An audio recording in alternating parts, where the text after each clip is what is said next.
Hello guys, मेरा नाम तपिश गौतम है।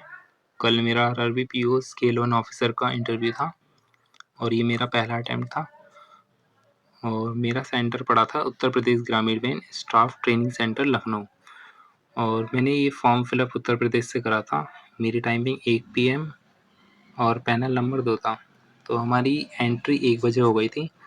तो हमारा डॉक्यूमेंट वेरिफिकेशन थोड़ा लेट हुआ था क्योंकि शिफ्ट 1 के बच्चों का इंटरव्यू कंप्लीट नहीं हुआ था, लेट हो गए थे वो। तो हमारा 3 बजे तक डीबी हो गया था। फिर उसके बाद हमें पैनल रूम के सामने जाकर बैठा दिया गया और 4 बजे के समथिंग हमारा इंटरव्यू स्टार्ट हुआ था क्योंकि उन पैनल मेंबर्स ने लंच वगैरह भी करा था, तो हम लेट हो गए थे हमारा इंटरव्यू। तो मेरे से पहले 2 बच्चों का इंटरव्यू होता है, मेरा नंबर तीसरा था। उन दोनों बच्चों का इंटरव्यू 5-5 मिनट चला मैक्स टू मैक्स और क्योंकि बच्चे ज़्यादा बचे हुए थे। फिर मेरा नंबर आता है, फिर मैं अंदर जाता हूँ, विश किया मैंने सबको। 4 मेल मेंबर्स थे और 1 फीमेल मेंबर्स थी। फिर मैं बताता हूँ आपको कि क्वेश्चंस कौन-कौन से पूछे। सबसे पहले तो जो बीच में बैठे होते हैं सर, शायद वो चेयरमैन थे, पता नहीं। तो उन्होंने इंट्रोडक्शन पूछा पहले तो। जैसे ही मैंने अपना इंट्रोडक्शन स्टार्ट करा तभी वो बोल पड़े अपना नाम बताइए। इंट्रोडक्शन भी पूरा नहीं बोलने दिया उन्होंने मेरा, इतना अच्छे से प्रिपेयर कर गया था।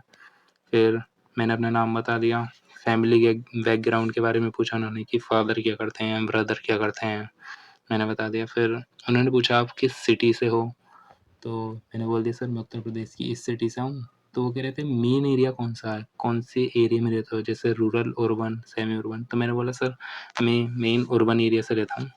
फिर उसके बाद उन्होंने दूसरे सर को दिया। दूसरे सर ने मेरे से स्कीम्स के बारे में पूछा। उन्होंने सबसे पहले एक स्कीम बोली, तो उस स्कीम के बारे में तो नहीं पता था मुझे। तो उन्होंने पूछा अच्छा एग्रीकल्चर सेक्टर में फार्मर्स के लिए जो स्कीम निकाली गई हैं उनके नाम बताइए कुछ 2-3। तो मैंने बोल दिया प्रधानमंत्री फसल बीमा योजना और किसान क्रेडिट कार्ड। तो उन्हें प्रधानमंत्री फसल बीमा योजना से पूछना स्टार्ट कर दिया कि प्रधानमंत्री फसल बीमा योजना क्या है। तो मैंने उसके बारे में बता दिया, उसके बारे में मुझे पता था। फिर पूछा उन्होंने कि इसके अंदर प्रीमियम कौन पे करता है। तो मैंने बोला सर किसान ही पे करता है इसके अंदर प्रीमियम। तो उन्होंने कहा ठीक है। तो उन्होंने तीसरे सर को दिया, सॉरी तीसरी मैम, तीसरा जो था मैम को दिया उन्होंने। फिर मैम ने क्वेश्चंस पूछने स्टार्ट करे। सबसे पहले उन्होंने बोला तपिस अभी तक हमने इतने सारे इंटरव्यू लिए हैं सुबह से, आप सबसे यंग कैंडिडेट हो, तो आप ये बताइए कि आप आने वाले 10 सालों में आप अपने आप को किस जगह देखते हो।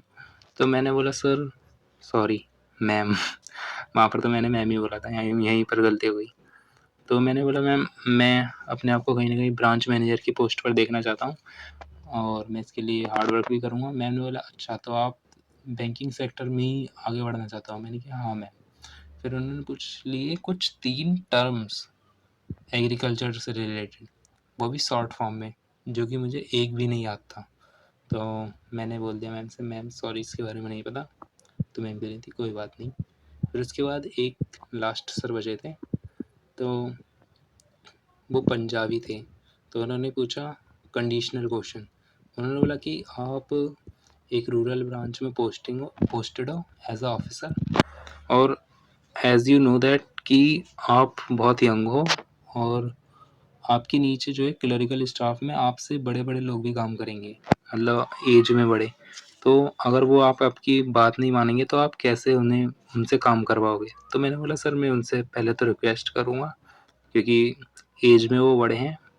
तो वो बोले कि वो बात ही नहीं मान रहे तुम्हारी। तो मैंने बोला सर फिर मैं अपने सीनियर्स को इन्फॉर्म करूँगा। तो कह रहे सीनियर्स भी नहीं है उस वक्त। तो मैंने बोला अच्छा सर तो फिर मैं बैंक की गाइडलाइंस के हिसाब से अपना नेक्स्ट स्टेप लूँगा। तो उन्होंने बोला अच्छा। तो बस यहीं तक मेरा इंटरव्यू चला। मुझे नहीं लगता 5 मिनट से ज़्यादा चला होगा मेरा इंटरव्यू और इससे ज़्यादा हो भी नहीं रहा था किसी का इंटरव्यू। तो मुझे तो थोड़ा-सा जब ही बुरा लगा जब इन्होंने इंट्रोडक्शन नहीं सुना मेरा, क्योंकि बहुत अच्छे से प्रिपेयर करके ही गया था मैं इंट्रोडक्शन अपना। तो बस यही था इंटरव्यू। देखते हैं क्या होता है अब रिज़ल्ट 1 तारीख को आरआरबी क्लर्क मेंस है। अब देखते हैं 2 दिन में कितना पढ़ पाएँगे। Thank you so much for watching guys.